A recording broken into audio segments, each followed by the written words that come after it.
ஒரு தந்தையின் தவறு இரண்டு இளைஞர்களின் வாழ்க்கையை மாற்றுமா? பணம் இருந்தும் ஒரு குடும்பம் ஏன் கண்ணீர் சிந்த வேண்டும்? உழைக்காமல் கிடைத்த சொத்து ஒரு தலைமுறையில் அழிந்து விடுமா?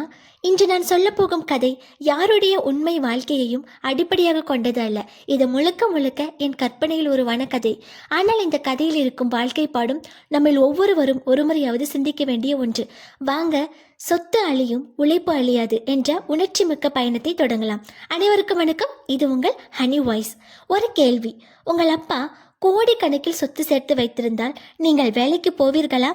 பெரும்பாலானவர்கள் சொல்வார்கள், எதற்கு, வாழ்க்கையை ஜாலியாக வாழ்ந்தால் போதுமே. ஆனால் வரலாறு ஒரு விஷயத்தை மீண்டும் மீண்டும் நிரூபித்திருக்கிறது. 3 தலைமுறைக்கு மேல் நீடித்த செல்வம் மிகவும் அரிது. ஏன் தெரியுமா? சொத்தை சம்பாதிப்பது கடினம், ஆனால் அதை இழப்பது மிகவும் எளிது. இன்று நான் சொல்ல போகும் கதை ஒரு பணக்கார மாணவனின் கதை அல்ல, ஒரு ஏழை மாணவனின் கதை அல்ல, பணத்தின் மதிப்பை உணர்ந்த 2 நண்பர்களின் கதை.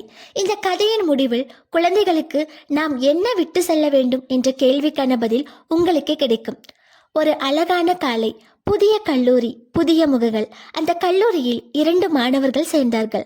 ஆனால் அவர்களின் வாழ்க்கை பயணம் மட்டும் வானத்துக்கும் பூமிக்கும் உள்ள வித்தியாசம். முதல் மாணவன் அரசு ஆசிரியர்களான தம்பதியின் ஒரே மகன். வீட்டில் பணத்திற்கு குறையே இல்லை. அவன் கேட்பதெல்லாம் வாங்கி தருவார்கள். புதிய மொபைல், புதிய லேப்டாப், விலையுயர்ந்த ஆடைகள், வார இறுதியில் நண்பர்களுடன் சுற்றலாம். பணம் என்றால் என்ன என்பதே அவனுக்கு தெரியாது. ஏனென்றால் பணம் சம்பாதிப்பது எவ்வளவு கஷ்டம் என்பதை அவன் பார்த்ததே இல்லை. அவன் கல்லூரிக்கு வந்தது ஒரு நல்ல வேலை வாங்க வேண்டும் என்பதற்காக அல்ல, அப்பா அம்மா ஆசைப்பட்டதால். அவன் மனதில் ஒரே எண்ணம்: எதற்கு இவ்வளவு கஷ்டப்பட்டு படிக்க வேண்டும்? அப்பா அம்மா இருவரும் அரசு வேலை செய்கிறார்கள், நிறைய சம்பளம் வருகிறது, எனக்கு சொத்தும் இருக்கிறது, நான் வாழ்க்கையை சந்தோஷமாக வாழ்ந்தால் போதும். அதே நாளில் அதே கல்லூரியில் மற்றொரு மாணவன் சேர்ந்தான். அவன் பெயர் தேவையில்லை, ஏனென்றால் அவன் இந்த நாட்டில் வாழும் ஆயிரக்கணக்கான ஏழை மாணவர்களின் முகம். அவன் படிப்பில் முதல் மாணவன். அதனால் உதவித்தொகை பெற்று அந்த கல்லூரியில் சேர்ந்தான். அந்த சேர்க்கை அவனுடைய கனவு மட்டுமல்ல, அவனுடைய அப்பாவின் பல வருட கனவு. கட்டண ரசீதியை கையில் பிடித்துக்கொண்டு அவனுடைய அப்பாவின் கண்களில் கண்ணீர் வந்தது. தன் மகனின் கைகளை பிடித்துக்கொண்டு, உன் தாத்தா என்னை அமெரிக்காவில் படிக்க வைத்தார், உலகம் பார்க்கும் வாய்ப்பை கொடுத்தார்.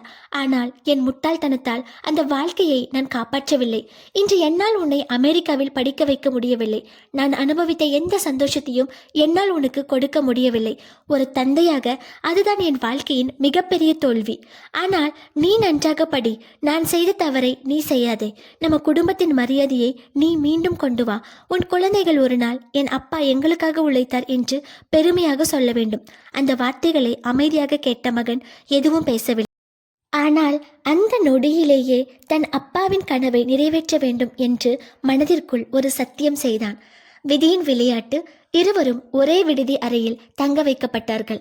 ஒருவனுக்கு பணம் அதிகம், மற்றொருவனுக்கு கனவு அதிகம். ஒருவனுக்கு வசதி அதிகம், மற்றொருவனுக்கு பொறுப்பு அதிகம். சில நாட்களில் இருவரும் நெருங்கிய நண்பர்களாகி விட்டார்கள். ஆனால் அவர்களின் வாழ்க்கை முறை மட்டும் ஒன்றாகவில்லை. ஒவ்வொரு நாளும் அதிகாலை 4 மணிக்கு அலாரம் அடிக்கும். ஏழை மாணவன் உடனே எழுந்து முகம் கழுவி மேசை விளக்கை ஏற்றி புத்தகத்தை திறப்பான். அதே நேரத்தில் பணக்கார நண்பன் போர்வையை இன்னும் இறுக்கமாக இழுத்துக்கொண்டு திரும்பி படுத்துக் கொள்வான். காலையில் வகுப்பிற்கு சென்ற பின் ஒருவன் ஆசிரியரிடம் கேள்விகள் கேட்பான். மற்றொருவன் அடுத்த வாரம் எந்த ரெஸ்டாரண்ட்டுக்கு போகலாம் என்று திட்டமிடுவான். ஒருவன் ஒவ்வொரு ரூபாயையும் கணக்கு பார்த்து செலவு செய்வான். மற்றொருவன் செலவு செய்த பிறகுதான் எவ்வளவு பணம் செலவு செய்தோம் என்று பார்த்தான். ஒரு நாள் பணக்கார மாணவனால் பொறுத்து கொள்ள முடியவில்லை. அவன் சிரித்து கொண்டே கேட்டான், டே நண்பா, வாழ்க்கை ஒரு தடவை தான் கிடைக்கும், ஏன் இவ்வளவு கஷ்டப்படுற? தினமும் காலையில் 4 மணிக்கு எழுந்து படிக்கிறாய், கொஞ்சம் வாழ்க்கையையும் அனுபவி. அந்த ஏழை மாணவன் மெதுவாக சிரித்தான். அவன் எந்த பதிலும் சொல்லவில்லை. சிறிது நேரம் கழித்து அமைதியாக சொன்னான், நான் பதில் சொன்னால் புரியாது, என் வீட்டுக்கு ஒரு நாள் வா, என் வாழ்க்கையை பார், அப்போதுதான் நான் ஏன் காலை 4 மணிக்கு எழுகிறேன் என்று உனக்கு புரியும்.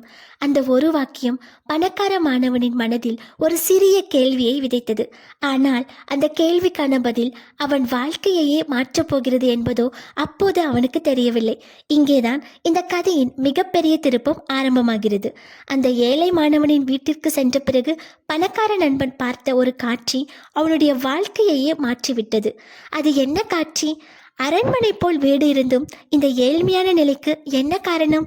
ஏன் அந்த மாணவன் இப்படி கஷ்டப்படுகிறான்? ஏன் அந்த மாணவன் தினமும் காலை 4 மணிக்கு எழுந்து படிக்கிறான்? இந்த கேள்விக்கெல்லாம் பதில் அடுத்த பகுதியில் காத்திருக்கிறது. இந்த கதையின் அடுத்த பகுதியை தவறவிடாமல் பார்க்க இப்போதே எங்கள் சேனலை சப்ஸ்கிரைப் செய்யுங்கள். மீண்டும் அடுத்த பகுதியில் சந்திப்போம், சிந்திப்போம், வாழ்க்கையை மாற்றுவோம். நன்றி.